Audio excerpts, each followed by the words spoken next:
Hello everyone, my name is Michael and I'm speaking to you from the verse. Now if you're not sure what the verse is, I encourage you to go to my website at rewritingtheverse.com, and that's where you can find out all about the verse. There are many updates on there, some written, but most of the videos are actually all the videos from YouTube are accessible on there. So I encourage you to go and check out all the past videos, many of which are similar to this one in that they are connected to the major portals that we've been going through over this last year. This particular portal that this one is connected to is the upcoming 8/8/2020 portal, also known as the Lion's Gate. So I am a past life regressionist and a rewriter, which means once I review a past life regression, get the highlights from it, I have the ability to go back and rewrite the outcome to a higher level version. And what I've been called to do over the last several months has been to utilize twin flame and divine masculine timelines to help us move through major portals. And again, so this one tonight that I'm about to share with you is also that. We're looking at a twin flame past life. And what I've chosen to do over the last several months is wait to do the rewrite until I'm live on here recording with you. That way we get to explore that last component together. So I don't know how this is ultimately going to finish at the end of this video. So we will find out together. But I have already done the actual past life regression, and I will describe that thoroughly on this video. And then at the end, after this video, I will record a brief highlights version video, and I will attach the link to that, to this one. So I think that's it for now for the introduction. So we'll go ahead and get started. When I do past life regressions, the first thing I do is I ask my guides or whoever else is actually helping how far back we're looking at. And this is approximately 800 years ago, so 1200 AD, around that time. And then I also ask, if it's not obvious already, where on the planet, if it's even on planet, but this one was, where we're at. And they said what we now know as Hungary in Europe is the region that this took place in. So, okay. So the very first thing they showed me really up close and in my face was, well, at first I said a forest, but they corrected me and called it woods. It was important for whatever reason that it was woods. And pretty much saw like pine trees, coniferous for sure types of trees, and that I was surrounded by them, definitely. And I just kind of had to wait there to see what would unfold because I really couldn't see anything but trees. Until finally I saw a figure moving behind some trees. So I followed it, that figure, that person, and that's what started the unfolding of the timeline. So again, I saw that person, so I got in and was following them down what was some sort of a game trail, an animal game trail. And at first I wasn't sure if it was male or female. They looked a little on the lean side, but they had like a hood over their head and the bottom part of the cloak. So I didn't see a face at all in the beginning. It was just pretty much a body. And again, a little on the lean side, but it took me a little bit to know for sure that it was female. And the person had a bow and arrow, or well, a quiver with arrows, but a bow. And they were moving very quickly down this game trail. So at first, considering everything, I just thought they were hunting.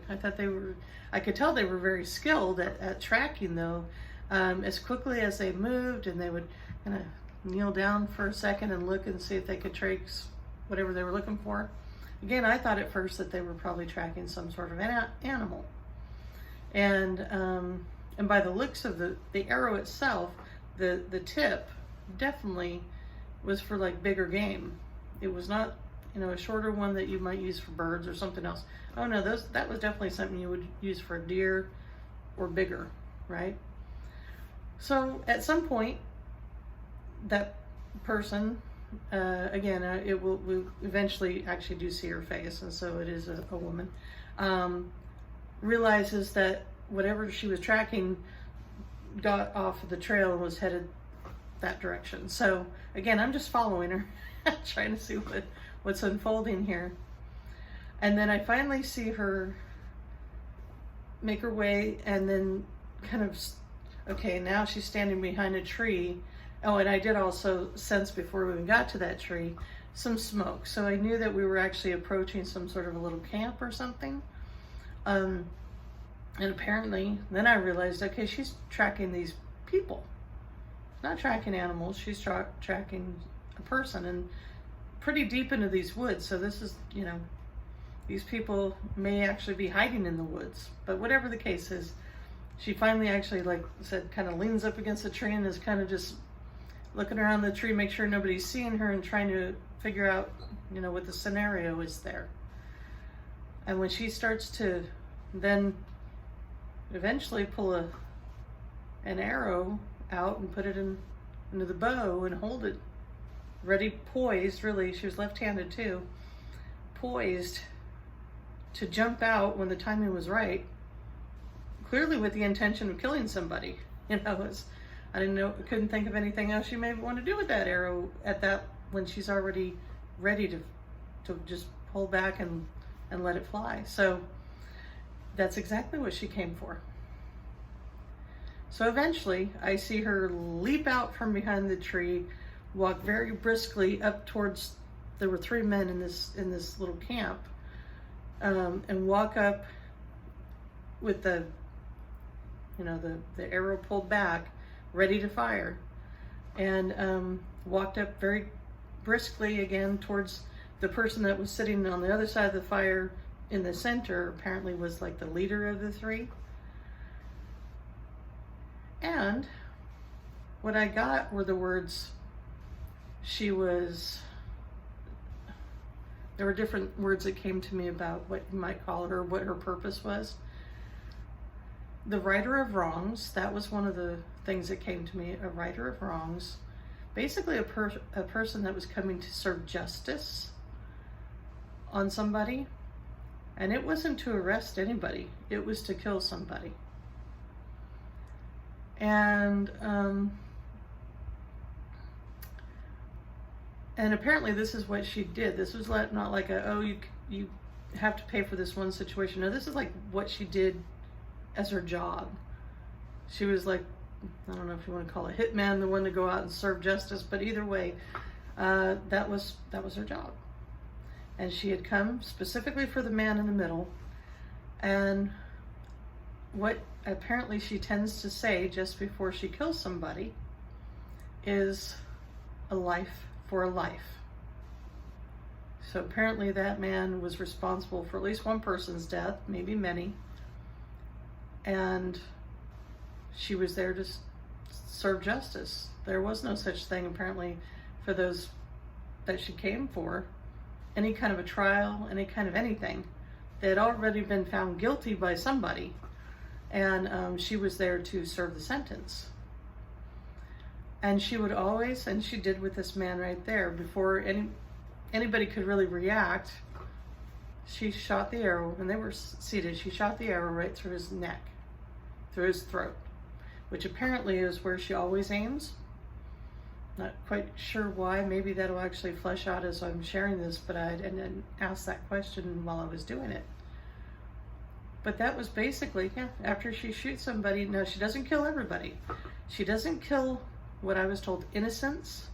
And even if those men have partaken in whatever, apparently the loss of some sort of life with this man, him being like the leader meant that maybe these guys had hope. It really wasn't about killing all of them. And in a way, it was good to have people survive that could go out and talk about her and talk about that there will be justice served if people, you know, apparently, again, I'm going to say killed other people. So she actually had a reputation, and she was basically called the angel of death. So she was known, this is what she did. That was her trademark move, exactly how I described it. And so as soon as that person, lay dying with the arrow through their neck, she would just turn around and walk away. Or, maybe if somebody was trying to kill her, she might move a little faster, but ultimately that was what she came to do. And that's what happened in that scene. She did kill the man and left the other two alive, and, checked off another one on her list, basically. And this is what she did. But it wasn't just, just regular law judging this person and go kill that guy. No. This had a higher level religious factor behind it. Now, for the life of me, I was trying to remember the name of this movie, and I can't remember it, but I will describe the movie. And it had Angelina Jolie, what's that guy's name? McAvoy. Oh my goodness, I can't remember his full name, but those were two of the main characters in that movie. And the idea behind it was that they were an elite assassin group. Actually, they all had very high level skills in killing and things like that. And they were sent out on missions to kill people based on some sort of divine guidance. There was actually some sort of a weaving loom or something that would divinely print out people's names, and those were the names of the people that had done something to deserve to be killed off. And so they were being divinely guided as to who it was. And so it was something very similar to that. So she wasn't just going off on her own making these choices, it was supposedly divinely guided. So one of our twin flames is the angel of death. Now you need to get, though, that she did not believe there was anything wrong or against God by doing what she was doing. In fact, she felt she was absolutely serving her God, absolutely, being a good follower, and so that, no guilt or anything about what was happening. She was really good at what she did. Okay, so that's one of our twin flames. And I got for her name, it was Loren. Loren was her name. Okay.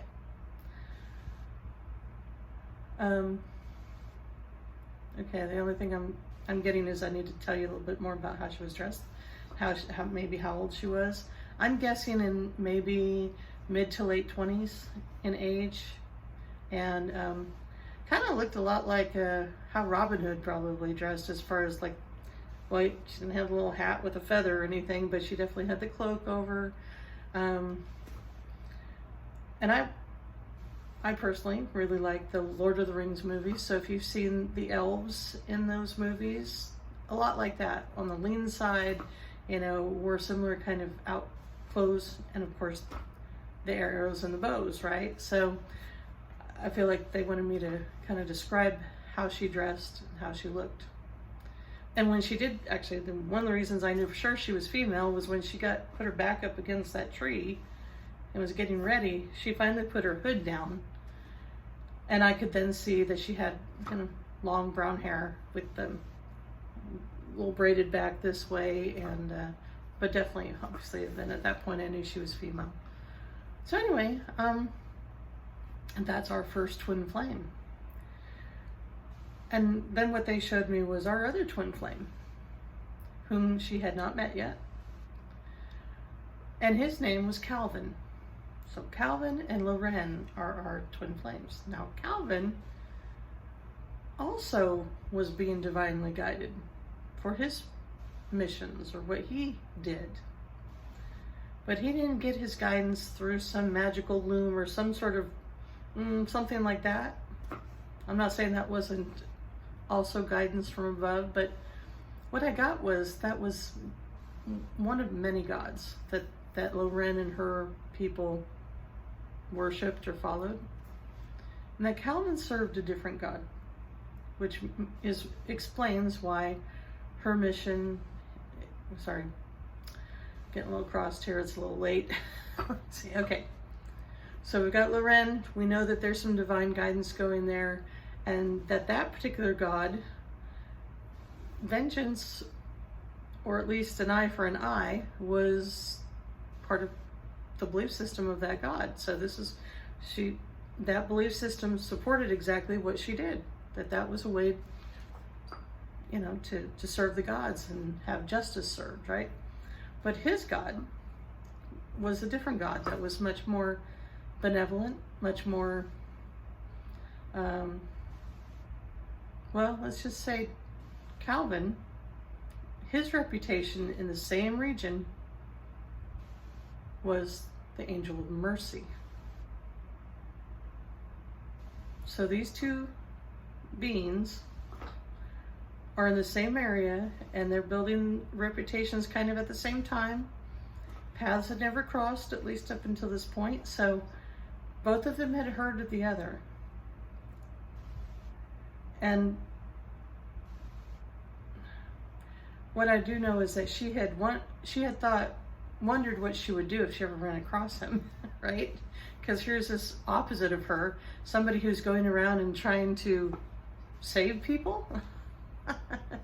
What I got is actually, he was kind of like if you want to compare it to, you know, at least a United States group of people, like the Jehovah Witnesses that tend to, you know, go door to door and spread the good news. And he was much like that. I don't even get that he was necessarily a part of a group per se.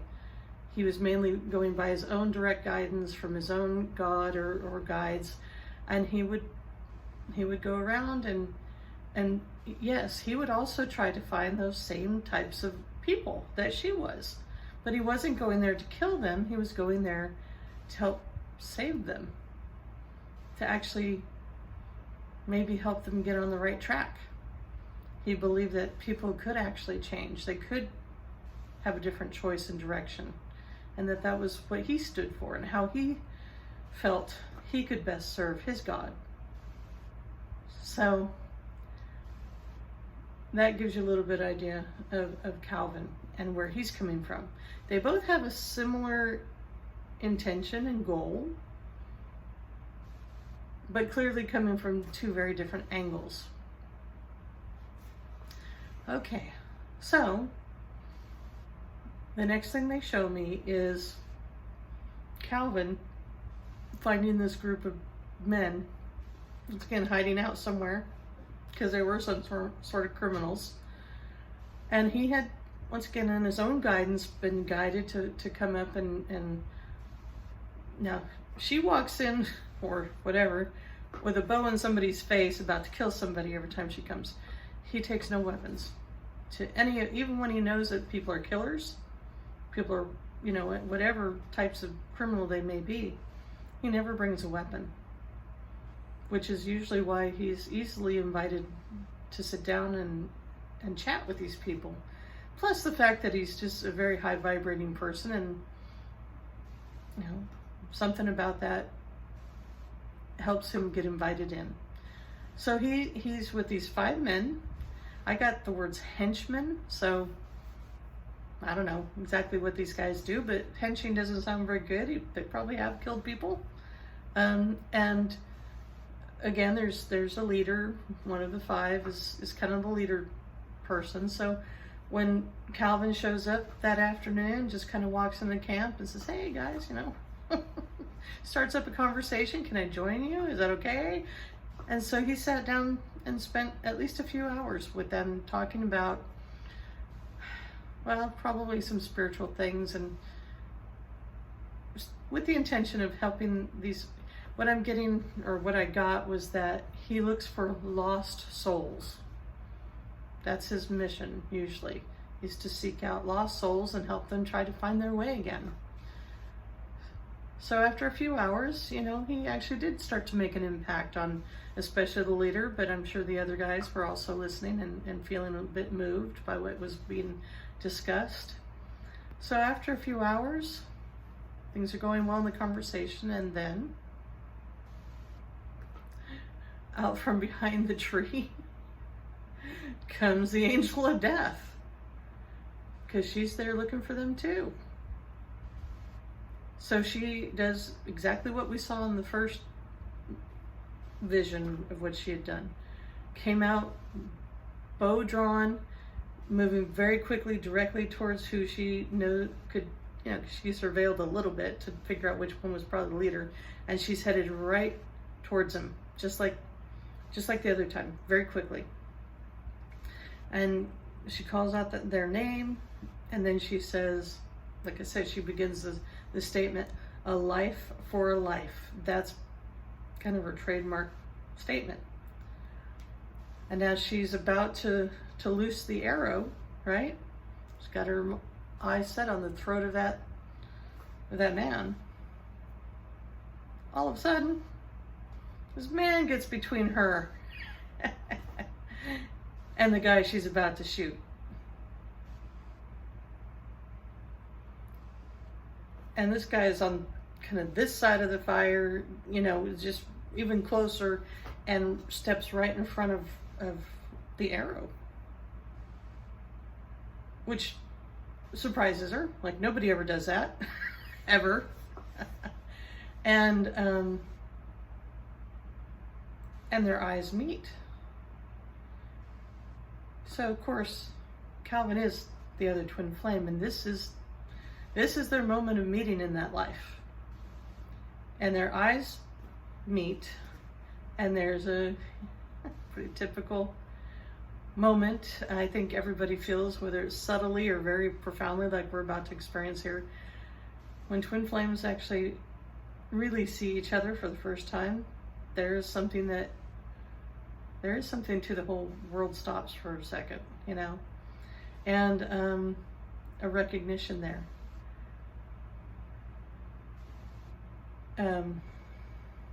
And he feels it too. It's both ways. They both know something very special about this moment. But it's surrounded with death, right? So I can't really talk all romantic in this moment. But there's clearly an energetic connection immediately. And as stern as her look is, ready to kill, she's on her mission, she's about to do, all mental and all action, here he is looking back at her with the most soft,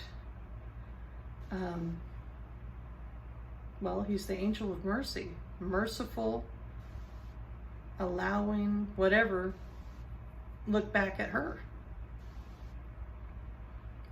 Sees right through her, really, which was unnerving for her. That he could probably see everything there was to know about her. So all this is happening literally in like a second, right? There's that recognition. And I really got that, especially her, but probably for him too. They start, that get a little swimmy in your mind, in your head, when something very divine is happening. Oh yeah, it was kind of like that. So she was getting a little, whoa. And also just trying to figure out what to do. She's got her bow drawn, and when it comes to a compound bow, or the large long bows anyway, it takes a lot of strength to pull that back, let alone hold it there for any amount of time. Now, she was an expert archer, no doubt. This is why she was the one doing this. I mean, she could hit that spot on any man probably from 50 yards away. She was that good. So, but even she had her limit as to how long she could hold that position, and she wasn't about to let it down. She came on a mission, and she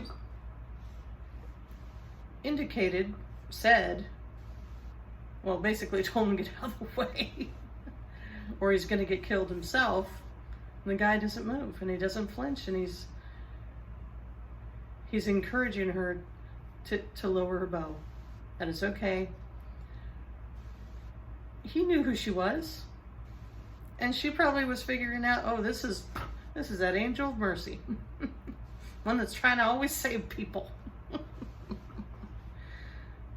Yeah, he did look for lost souls. That's exactly why he was there. So Anyway, he's telling her to please lower the bow, that he's been there, you know, because she's on a mandate of killing people that are, you know, have done certain things. And he's trying to explain to her that he's had several hours now of talking with him, and he believes that this man has changed significantly since even yesterday, and it's probably wise to put down the bow and at least make sure before you do this, because he believed the man was worthy of sparing his life. So he's trying to explain this to her again. This has all happened very quickly, very short conversation, and she's trying to figure out what to do. Again, she doesn't shoot innocents. I mean, she's only there to kill that one man, and that's it. And this guy in front of her, yes, he's an innocent, and he's in a way stopping her from being able to complete her mission. And at this point, you know, her arm's kind of shaking a little bit. So, and again, she's a little on the, you know, dazed side a little bit by all the divine energy that was flowing through her. And then Calvin brings his left hand out in a gesture of welcoming her and encouraging her to have a seat. Well, with all that in the space and her arm being weak, when she saw his hand move forward like that, trigger reaction, or at least, yeah, she flinched. You know, with all the years of combat and whatever other, somebody starts to move their hand towards you, you immediately think they're trying to attack you. Well, between all that, and again, her arm was very tired at this point, she let the arrow go. And sure enough, it caught Calvin right in the throat. And he falls to the ground. He's going to die pretty quickly here. And when she looked down at him, she was amazed to see, as he was looking up at her still. I mean, well, obviously it was a very obviously brief connection, literally a minute at the most, that they met in that life. But still was a connection. And he still looked up at her, but he looked sorrowful. And it wasn't sadness for himself. It was for her. Because he actually wasn't there for that man. He had come to that spot for her. Because she had become a lost soul. More lost than most of the people that she was killing. And he had come there for her. And now, obviously, that mission failed. And what I saw was, as he's dying, you know, his last breaths or whatever, and she's kind of looking down and like, you know, what just happened? What did you do that for? Whatever. What she saw was that man that she was about to kill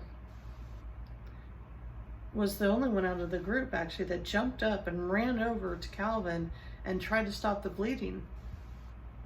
He was actually trying to save him, and he looked up at her and said, "Why did you do that? You know, this is probably the most pure person on the planet you just killed. You are a murderer." Now, all the time that she'd been killing people over the years, she never felt at all that she was a murderer until now. She had killed an innocent. She thought it was an accident, but as she ran away, kind of just ran into the woods, really not heading anywhere in particular, just away. When she finally slowed down, and yeah, there were tears, there was emotion there, because everything in the last several minutes had totally shattered everything she believed about herself, about her religion, about everything. Her purpose was tied to that too. So she truly believed that people, that especially the murdering, the life for life thing, if they were murderers, they deserved to die. And so as she's snapping her bow in half,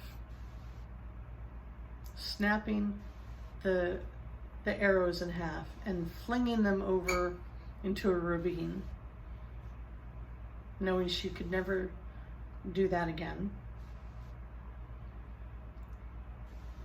she heard that word in her mind again, that she was a murderer. And within a few minutes, she realized if her beliefs were that people that murdered deserved to die, then she deserved to die too. And again, the belief that really, at that point, she truly was a murderer, and she had truly become that which she believed she was standing up against. And she commits suicide right there. She jumps into that ravine, truly believing that she deserves that. And so yes, the last thoughts in her head, in that moment, were that yes, she's a murderer. And some part of her knew that Calvin was somebody very special, even to her, not just to people in general, that he truly was a very pure soul, but that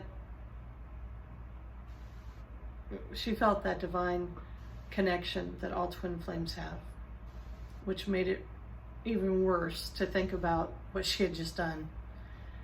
So yeah, she committed suicide. Huh. Yeah, this was a pretty intense one. Just like, bam. Lionsgate is not fooling around. So that was the first version. That's how it ended. So I saw that, I got that understanding, and then I have been already guided into what point in the whole storyline do we need to intervene and do something a little different to have a higher level outcome. So I'm going to take a drink of water, and then we'll continue with looking at the rewrite now.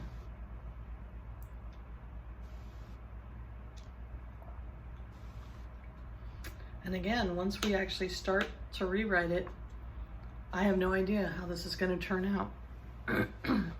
But I do know that this Lionsgate energy, by the way, I have been feeling this since way before even the 7/7/2020 gate. So this is there's something huge happening on this planet and all the beings on it. And this is being recorded, what is it now? Technically July 31st. So just a little over a week away is the actual Lionsgate. But it is already rocking this planet. If you haven't felt it yet, you will.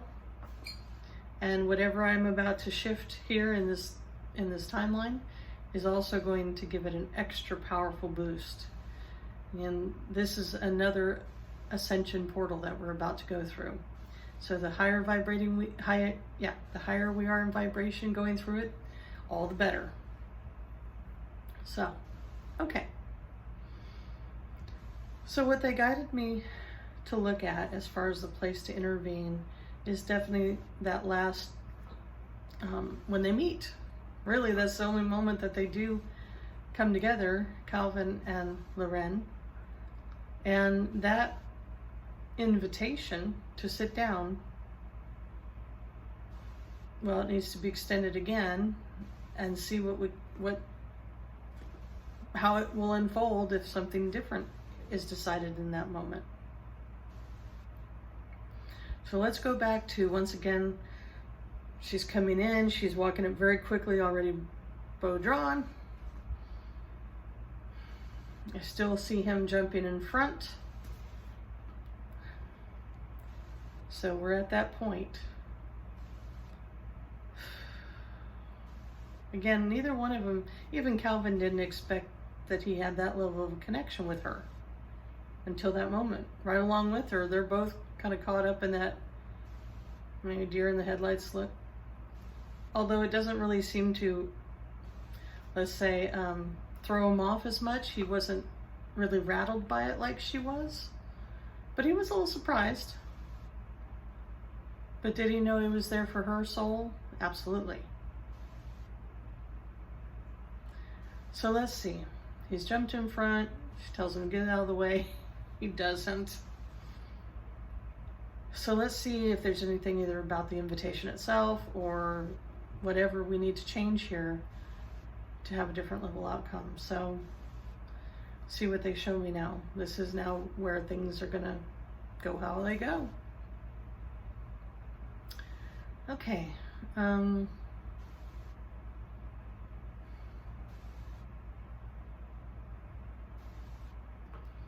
Okay. Calvin knew that he was there for her. And he was going to actually explain that to her after they sat down. At some point, he was going to actually bring that up.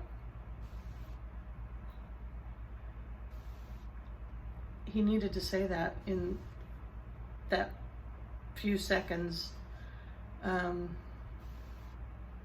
Because trying to explain to her that he had spent time with the guy and that he was a different, that was all logical and everything.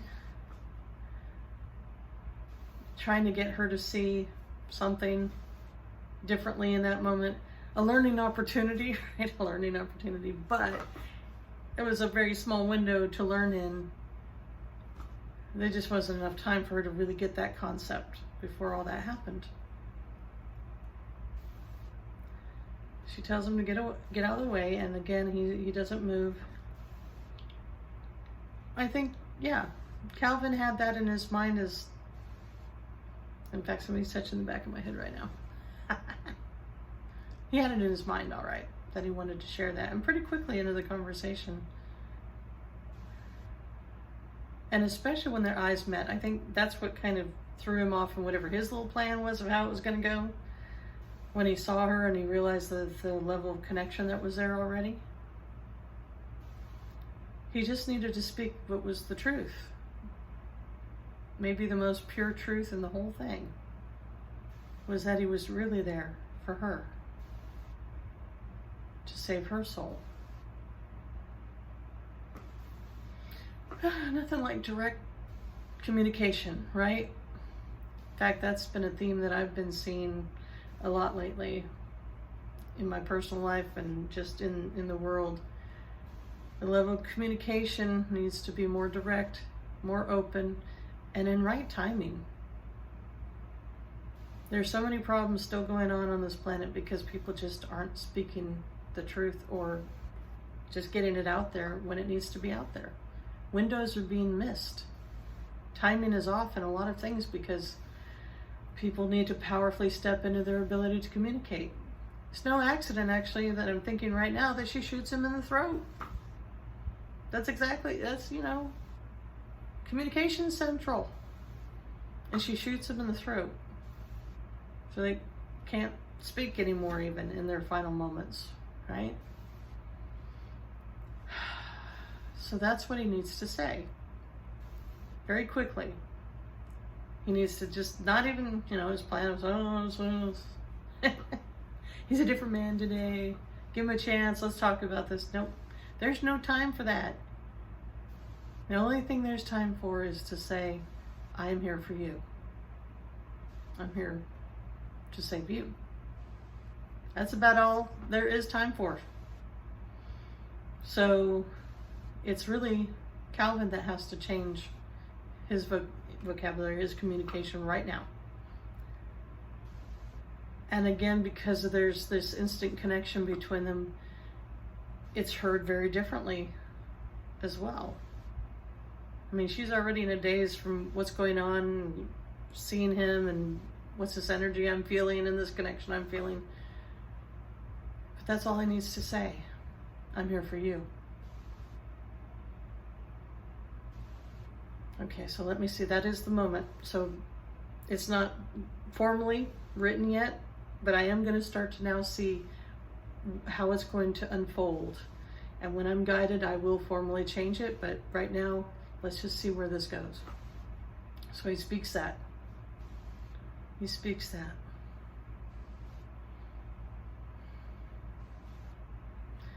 I'm getting that something in her heart area, heart chakra, that there's a pulse. I'm just trying to get a word. It like breaks through her emotional armor, mental armor.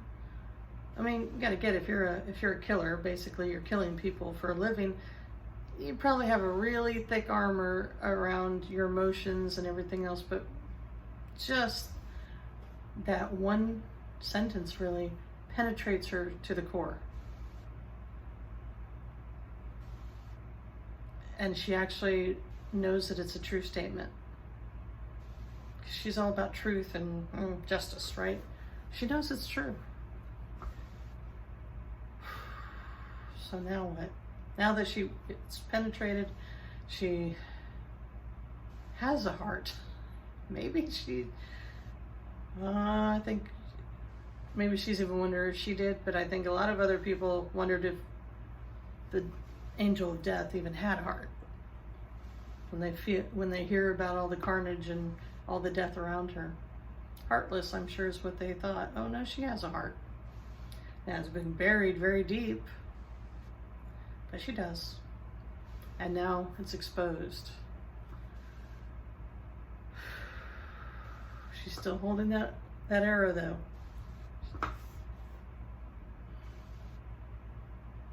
See, the whole thing about his hand going out as a gesture to kind of invite her to sit down again, all that was connected to that conversation that he was trying to have with her. Well, he doesn't extend his hand like that now, so that piece doesn't happen. It's also a very direct communication where her arm's not holding this back as long as it was. So her arm isn't quite as weak in this moment, but, well, she has to choose.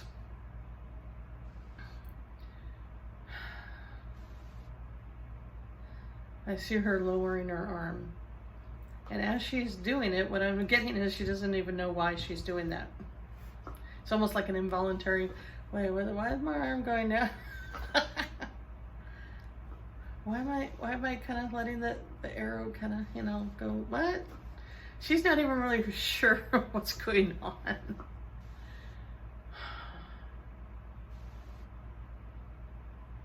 Okay, what I'm being told is now that there's this kind of open heart energy, she knows, I'm just going with what I'm being told right now, she knows at a whole nother level who she is for him and vice versa. And that she's never felt more safe in her life than with that man right then, in that moment. She knew she could trust him. Didn't matter that they were surrounded by a bunch of hoodlums. People that probably killed people, and then who knows, they might try to kill them or her anyway. No, in his presence, in her twin flame's presence, she felt safe, probably for the first time in that life. She always felt safe. Calvin didn't have the issue of safety. He probably had other issues, so we all have them, but that wasn't one of them.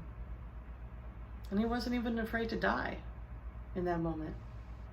He was more afraid, if he was afraid, of losing her and her soul in that moment.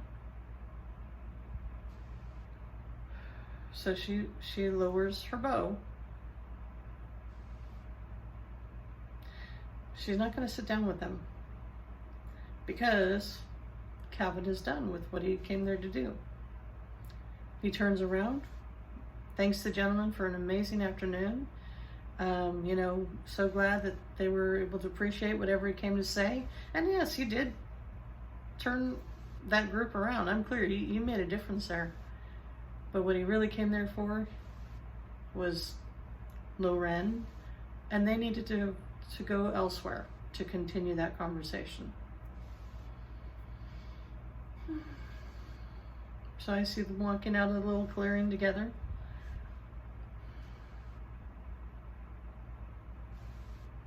And they are going to end up at that ravine after all. Okay. And they sit down by the edge of the ravine, kind of looking out over it. And they're talking. They're just talking. And actually really freely too. Open communication. It doesn't really take a lot of explanation.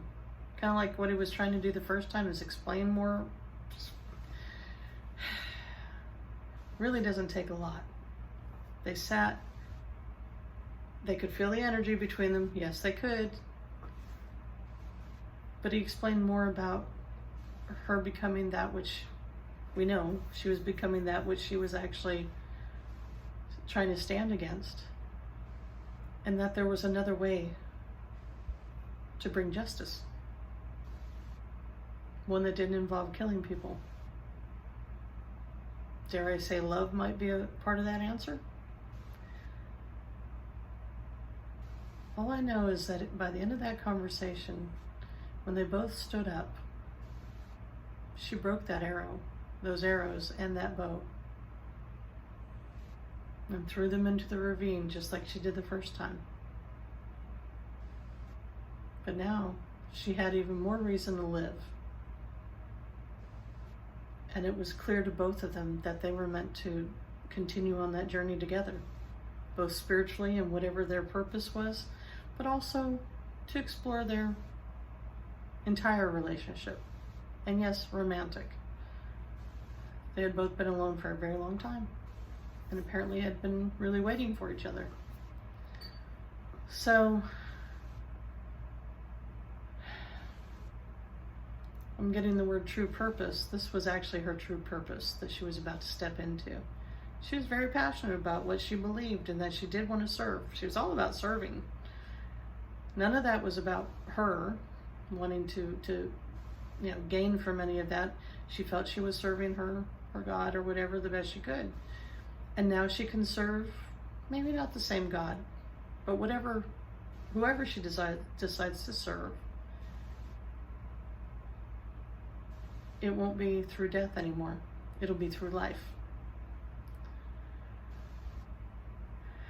So in a way, they worked pretty much directly against each other energetically up until that point. And now, as they walk away from that ravine together, they're now truly working in the same direction, both very powerful. And she will never be known as the angel of death again.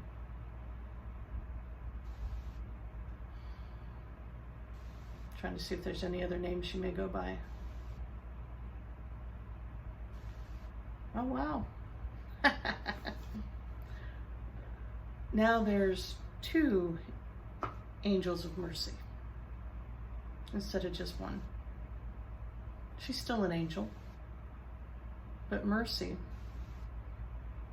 And it's not even, I'm not even saying he's got to teach her how to do that. There's just something in her that knows that, yeah, she'll still be serving justice, just in a different form, and one that actually, especially now that her heart chakra is open, fits her much better, actually, So I'm starting to feel the energy surge here. It is time to put this formally into place. So that's shifting 800 years ago. Right now, that's flipping to the version we just talked about.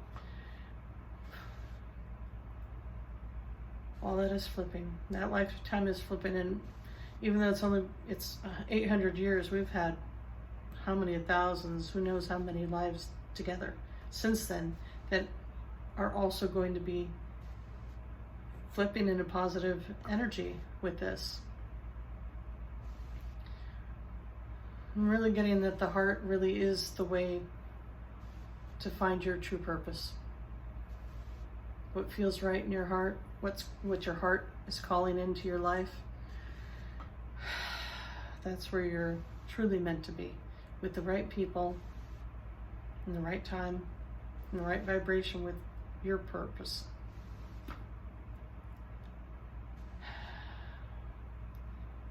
And there's a huge wave of twin flames and divine masculine, divine feminines coming together right now. A huge wave of them. Every time one comes into full union, where they're actually very balanced and it's a healthy relationship, because there's a lot of them that have been trying to work things out and it's not been very healthy.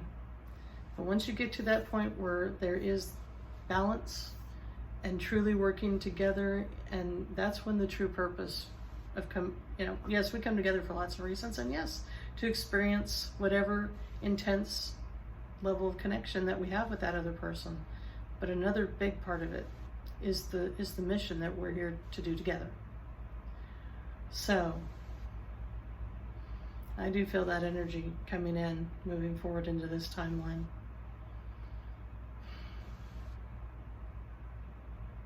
It's more simple than we tend to make things.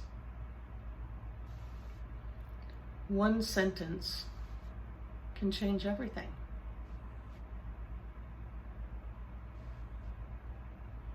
The right timing, the right words, and the right people.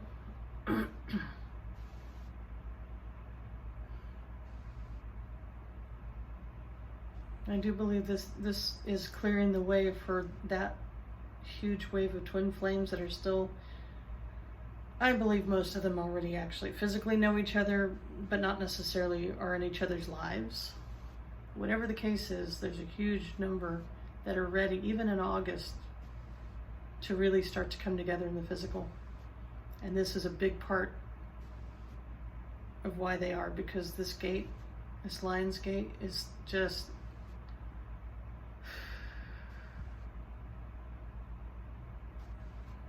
trying to get a sense. There's something about it that I need to identify here, and I'm not sure what it is yet. Let me see if I can get it.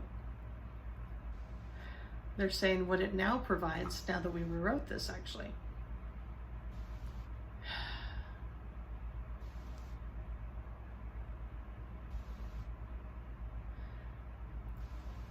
I think for those that had not been able to fully unite with their twin flame up until now, it was this kind of, because a lot of times we do have opposite energies and opposite strengths and weaknesses, and so a lot of times when we first meet that person, it's like this.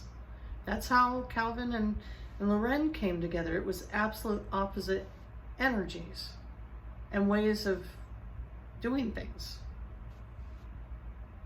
By realizing and taking the time to get to know each other, now we can fully align together, facing the same direction, and bringing all those differences that we bring to the table into harmony, so we can move forward at I'm getting a much faster velocity as well.